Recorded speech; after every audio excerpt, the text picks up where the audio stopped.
This is Bob Maloney from MyMMANews, and I am talking to one of my buddies here, Terry Gold of Brooklyn MMA. And Terry and I, man, we miss one another. We see each other at the regional fights all the time. And listen, Terry's also has fighters who fought at Bellator, UFC. Terry, my man, Happy New Year. Great to talk to you as always. How's everybody? How's the family? How's Brooklyn MMA? What's going on, bro? First of all, it's great catching up, and Happy New Year to you and to your family. And miss you and the wife. Hopefully we're back at Ring of Combat sooner than later, and we'll get to see each other face to face. The family is great. I'm happy to be out of 2020 and hopefully kickstart the year in a big way. Well, listen, I know that it's been a struggle for everybody on the East Coast, especially where you're at in New York with the tyrannical, restrictions and closed down. So I'm glad that you came out of that, and you've been building something beautiful there. Terry has a beautiful facility in Brooklyn, state of the art, and he also has a terrific fight team as well as women's and kids programs. Let's talk about the fighting end. That's what we're here to talk about. Terry, how have you been able to address, because you haven't been able to have fights, schedule guys for fights. It's been a real struggle that way. Tell me some of the ideas you came up with or some of the things you have done to help those guys who are active fighters who can't wait to get back into the cage. So that's actually been the toughest part because, a fighter's dream is to go to the highest level to reach the UFC. And at this time, we have a lot of amateur fighters, so you have to go through the ranks. And the amateurs, there are no shows currently in New York. As you know, there are no shows in New Jersey. So it sets these guys back. Right now, they're probably set back 1 to 2 years because they're missing maybe 3 to 5 fights they could have had already in the time that we've been basically locked down and not allowed to fight. So these guys can't pursue their dreams, but they have to keep in mind, as a martial artist, the training does not stop. You have to keep training. Just think positive. This could turn around, any day. When I say any day, realistically, any month. So you want to be in shape and ready to go. If we get that good news and they say, New York is ready to bring back the amateur circuit, then the guys will be ready to rock and roll. But don't get me wrong, it has been tough. Listen, what I love about you is you've always been willing to go out of your gym and bring in talented mixed martial artists, jiu-jitsu practitioners to help your guys and ladies improve. I've seen you just had Danielle Kelly there last night, who is a high-level black belt practitioner. She's competing at Fight to Win. She's a great instructor now. Tell me a little bit about that. Other than Danielle, I know you've been on a regular basis trying to bring in other people to get other views and to help expand that talent pool.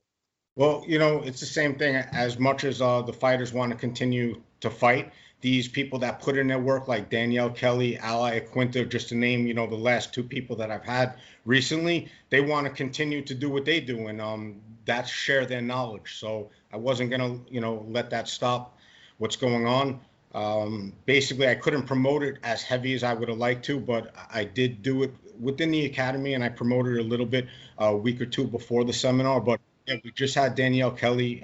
She was amazing. Everyone loved her. I'm hoping to work something out where we have her back on a regular basis, whether to build a women's program or just to do what she did this week, and that's teach everyone and extend her knowledge. So we're gonna keep rocking and rolling no matter what, and I'm gonna keep bringing in the talent.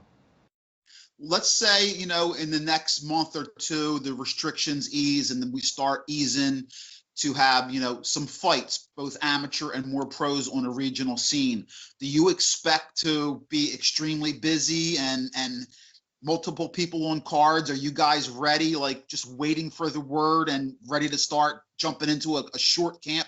How long would it take you to have your people ready to take fights?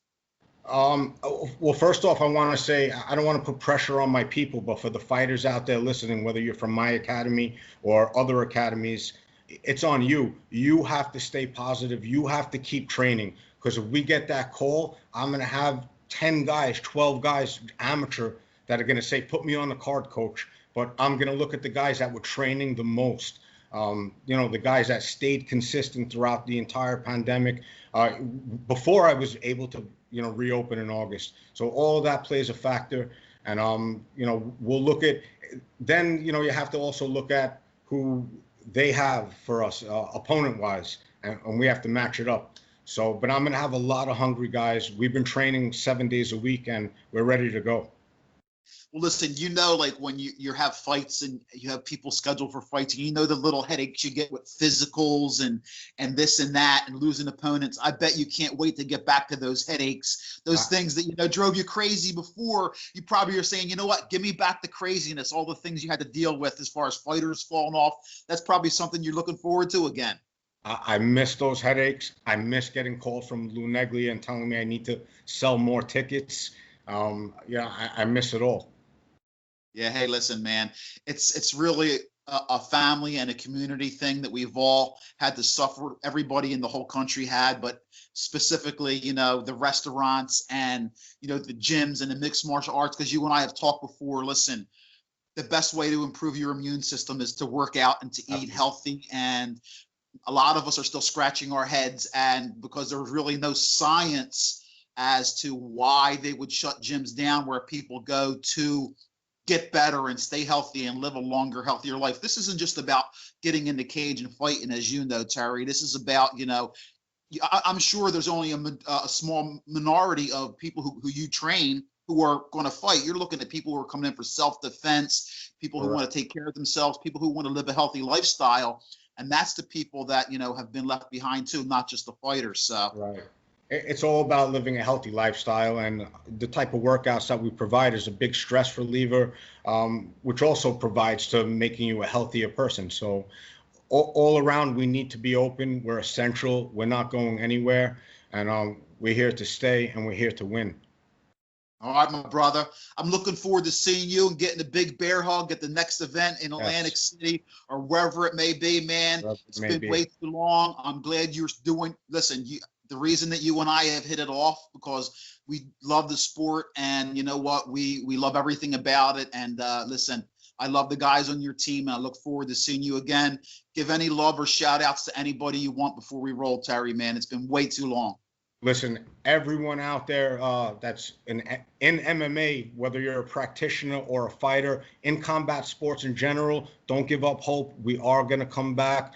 We're coming back now, and we're going to come back bigger, better, and stronger. If in the area, check it out. Brooklyn MMA, like I said, it's big, it's clean. They have elite level, world-class instructors.